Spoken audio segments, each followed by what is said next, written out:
नमस्कार, आप देख रहे हैं देव सागर स्टार। देव सागर स्टार में आप सभी लोगों का स्वागत है।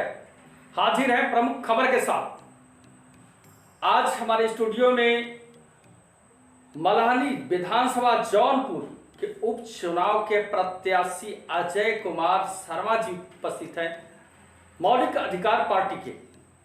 हम चाहते हैं कि कुछ वार्तालाप आपसे हो। इस समय जौनपुर 367 मल्हानी विधानसभा जौनपुर के उपचुनाव होने जा रहे हैं, जो कि पूर्व मंत्री व मल्हानी के सपा विधायक स्वर्गीय पारसनाथ यादव के निधन से सीट खाली हुई है। उस पर उपचुनाव की तैयारियां जोरों शोरों के साथ में चल रही है। मौलिक अधिकार पार्टी के घोषित प्रत्याशी लोकसभा प्रत्याशी सदर जौनपुर अजय कुमार शर्मा जी हमारे स्टूडियो में उपस्थित है। हम अजय कुमार शर्मा से कुछ वार्तालाप करना चाहते हैं। अजय कुमार शर्मा जी, प्रणाम। मल्हानी विधानसभा का जो चुनाव होने जा रहा है, आप उसके एक उम्मीदवार हैं जी।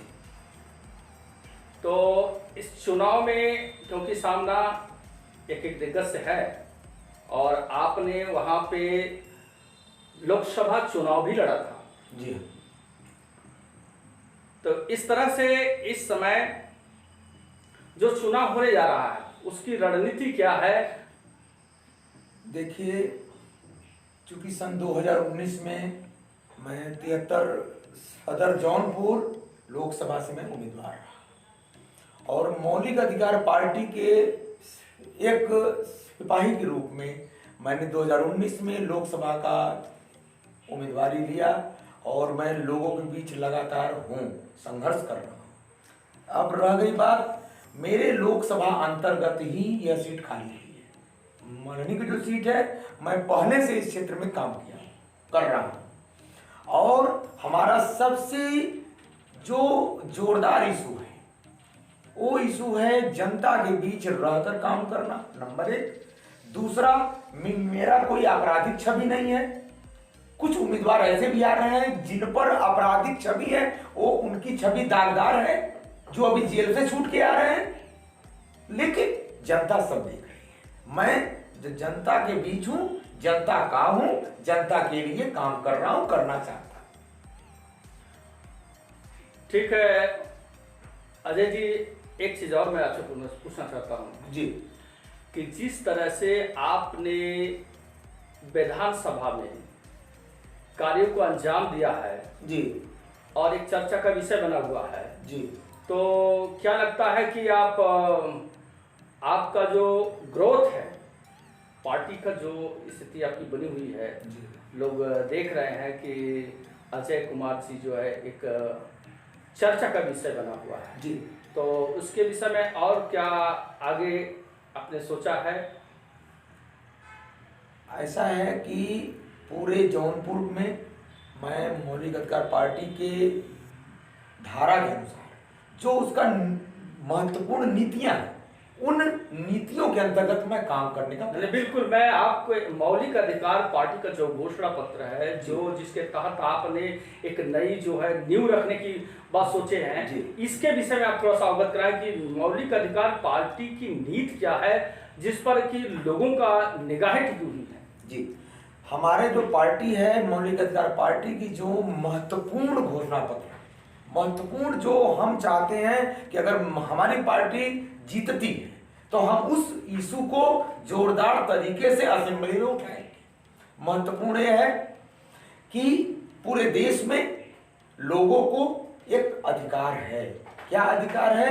मतदाता वृत्ति पाने का अधिकार है, वोटरशिप पाने का अधिकार है। लेकिन किन्हीं कारणों से जो शासन में है, प्रशासन में है, वो नहीं चाहते कि ऐसा हो जाए। लेकिन ये भारतीय संविधान में लिखा है कि सभी वोटरों को, सभी मतदाताओं को मतदाता वृत्ति मिलना चाहिए।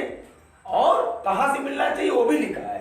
देश में खनिज है, जंगल है, समुद्र है, तमाम जगहों से अभ्रक, मैग्नीज, प्राकृतिक संसाधन जो है जी, जी, जी। उसकी आय से होने वाले जो इनकम जी, है, जी। आय है, हाँ। उसी से जो है मतदाता वृत्ति दिया जा सकता है और यह भारतीय संविधान में लिखा हुआ है। लेकिन ये कैसे संभव हो सकता है कि इतनी जनता 135 करोड़ की जनता जहाँ पे हो जी और सबको मतदाता वृत्ति दिया जा सके? जी, ये तो मुझे पॉसिबल नहीं समझ पाता। मतदाता वृत्ति अगर सकल घरेलू उत्पाद का हिसाब किताब आप जोड़ेंगे तो हर वोटर को, हर मतदाता को 5,000 रुपया महीना आराम से दिया जा सकता है।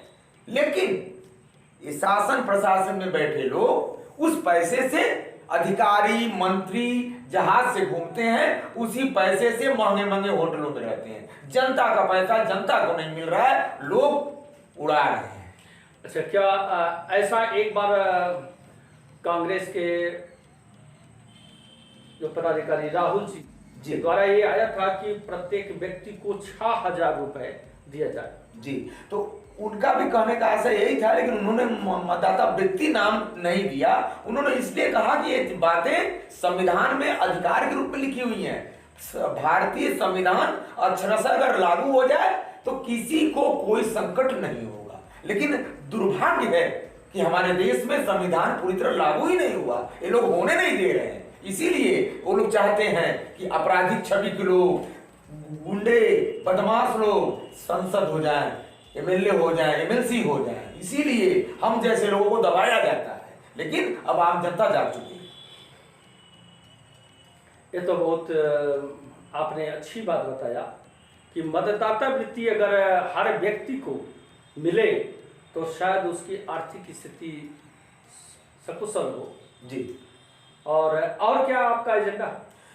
हमारे माननीय राष्ट्रीय अध्यक्ष जेपी शास्त्री साहब का जो निर्देश है हम लोगों को, जो पार्टी की महत्वपूर्ण नीतियां हैं, उसके अंतर्गत हम लोग जो चाहते हैं कि सभी लोगों को धन मिले, उतना धन मिले कि आदमी खा सके।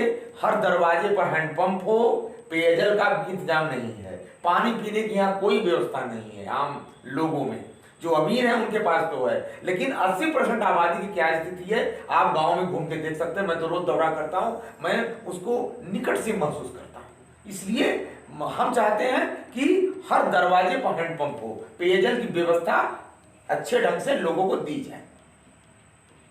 इस समय हमारा देश कोरोना महामारी से जूझ रहा है, तो लोगों को क्या संदेश देंगे?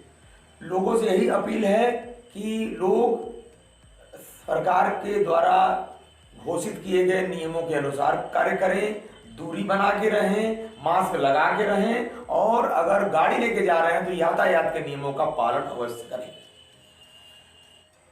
जी, हमारा अगला क्वेश्चन है कि आप जिस तरीके से मेहनत कर रहे हैं मल्हनी विधानसभा क्षेत्र में, और जनता वहां की जान रही है, लेकिन आप निर्वाचित होंगे तो उसके बाद आपका क्या प्रमुख कार्य होगा, इसके विषय में हमें अवगत करा।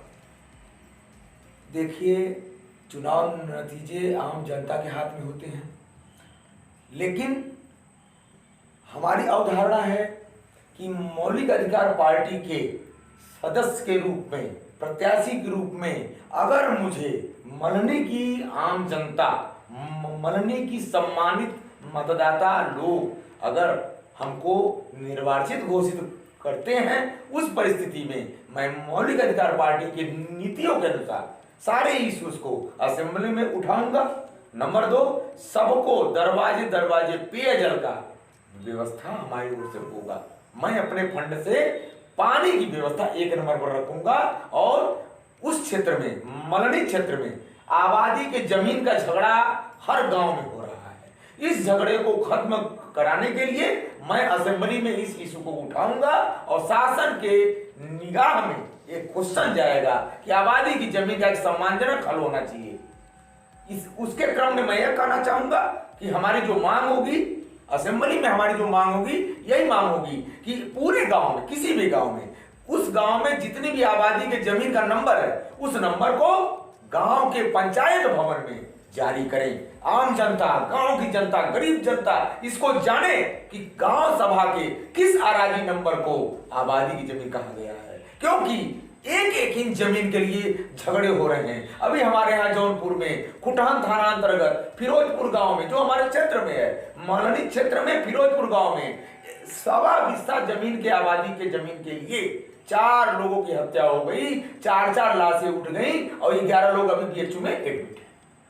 तो मैं ये चाहूंगा कि आबादी के जमीन में जो झगड़ा है उसका एक सम्मानजनक हल निकले और शासन स्तर से निकले। हमारा यह मांग होगा असेंबली के अंदर, और मनरी की जनता के लिए मैं 24 घंटे उपलब्ध रहूंगा और उसी बीच में मैं अपना आश्रम रखूंगा, मैं अपना आवास रखूंगा, ताकि लोग आके मुझसे मिले, हम लोगों के काम आवे, सुख में दुख में हर परिस्थिति में। धन्यवाद अजय जी, आपका जो विचारधारा है वो सराहना के काबिल है। आप हमारे स्टूडियो में पधारे, इसके लिए धन्यवाद। आप